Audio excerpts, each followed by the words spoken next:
안녕하세요. 누군가에게 재산을 이렇게 물려받거나 선물 받을 때 있잖아요. 나중에 이걸 팔게 되면 세금은 어떻게 되는 걸까? 이런 생각 한 번쯤 해보셨죠? 그 핵심 열쇠가 바로 세금 기준액, 다시 말해 취득가의 계산에 달려 있습니다.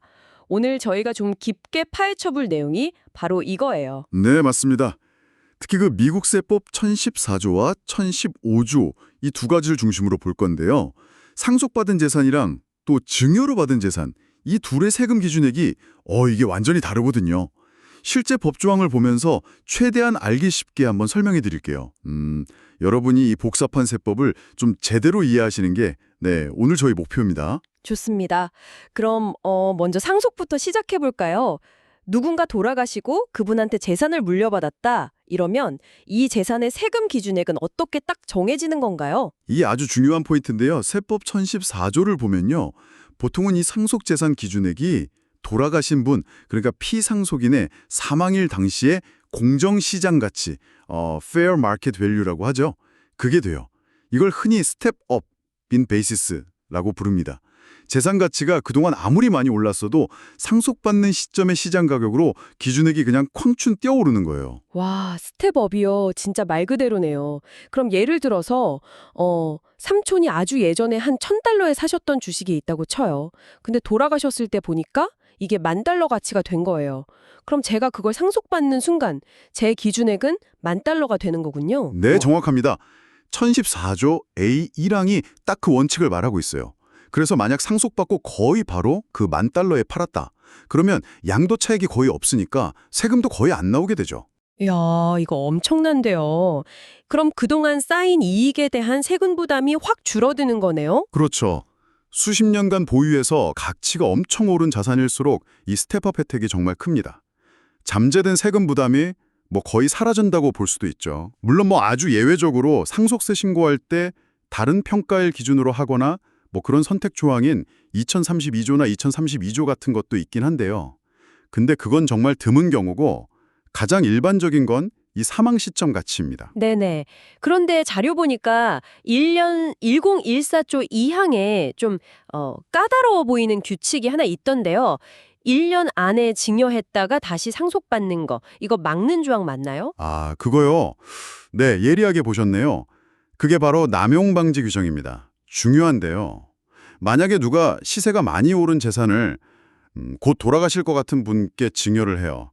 그랬다가 1년도 안 돼서 그 똑같은 재산을 다시 상속으로 돌려받는다. 이러면 스텝업 혜택을 못 받습니다. 아, 정말요? 그럼 기준액은 어떻게 돼요? 그때 상속받는 사람 기준액은요.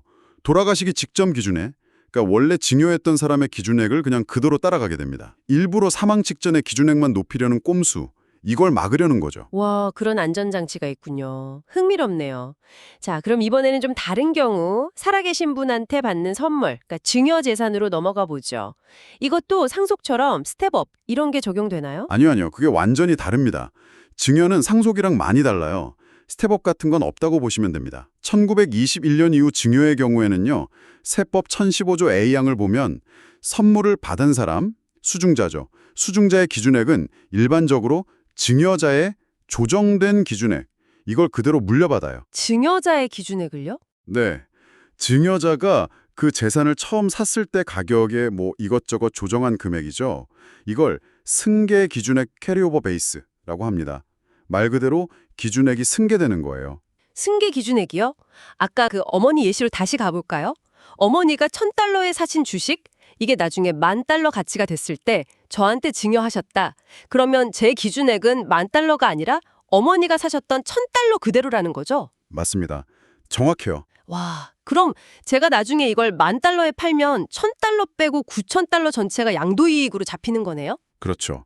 증여는 재산만 넘어오는 게 아니라 그 안에 숨어있던 잠재적인 양도 차익, 세금 폭탄 가능성까지 같이 넘어오는 셈이죠. 그런데 여기서 또 재미있는 규칙이 하나 있어요.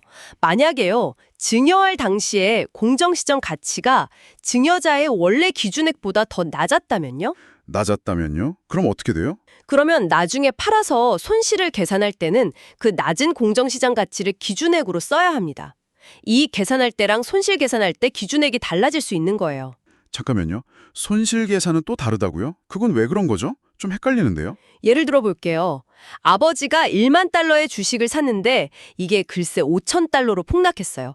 그때 아들에게 증여했다고 쳐요. 나중에 아들이 이걸 팔아서 세금 신고할 때 손실을 잡으려면 아버지 원래 취득가액 1만 달러가 기준이 아니라 증여할 때 더 낮은 가치 5천 달러가 기준이 된다는 겁니다. 손실을 다른 사람한테 떠넘겨서 세금 줄이는 걸 막으려고 만든 규칙이에요. 아하. 와, 진짜 복잡하면서도 그 안에 다 이유가 있네요. 그럼 혹시 증여세 낸 건 좀 도움이 되나요? 증여세를 내면 기준액이 좀 올라간다거나 그런 거 없나요? 1055조 D항 보니까 뭔가 있는 것 같던데. 네네. 약간의 조정은 가능합니다. 특히 1976년 12월 31일 이후 증여된 재산이면요. 이게 1055조 D6조항인데요. 납부한 증여세 중에서요. 재산 가치가 오른 부분이 있죠. 증여 시점 공정시장 가치에서 증여자 기준액 뺀 금액, 그 가치 상승분에 해당하는 비율만큼만 기준액에 더할 수 있어요. 아, 전부 다 더해주는 게 아니고요. 네, 그게 중요해요. 낸 증여세 전액이 아니라 그 가치 상승분에 비례한 일부만 더해지는 겁니다. 그러니까 상속의 스텝업 효과에 비하면 사실 미미하다고 볼 수 있죠. 그렇군요. 뭐 약간의 보너스는 있지만 상속처럼 드라마틱한 효과는 아닌 거네요. 자, 그럼 이 모든 내용들이 듣고 계신 여러분께는 어떤 의미가 있을까요? 결국 상속이냐 증여냐 이거에 따라서 나중에 내야 할 세금이 확 달라질 수 있다. 이 말씀이시죠? 바로 그겁니다. 상속받은 자산이냐 증여받은 자산이냐 이 출발점, 즉 세금 기준액이 완전히 다르잖아요. 그러니까 나중에 팔 때 내야 할 양도소득세가 정말 크게 차이 날 수밖에 없어요. 이건 여러분의 재정계획, 특히 언제 어떻게 자산을 처분할지 결정할 때 꼭 고려해야 할 중요한 요소입니다. 네, 오늘 이야기 핵심만 딱 정리해 보면요. 상속 재산은 보통 돌아가신 분의 사망 시점 가치로 스텝업되어서 그동안 쌓인 이익에 대한 세부담이 확 줄어들 수 있다.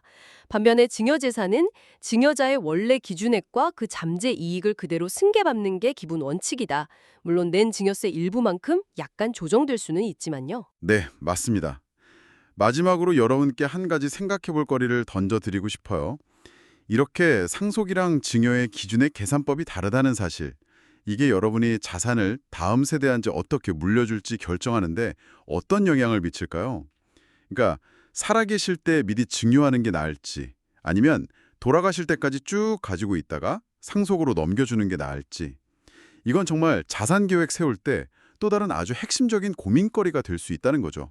와, 정말 깊이 생각해 볼 만한 질문이네요. 세금 문제뿐만 아니라 여러 가지를 고려해야 할 것 같습니다. 자, 오늘 저희의 심층 분석은 여기까지입니다. 다음 시간에 더 흥미로운 주제로 다시 찾아뵙겠습니다.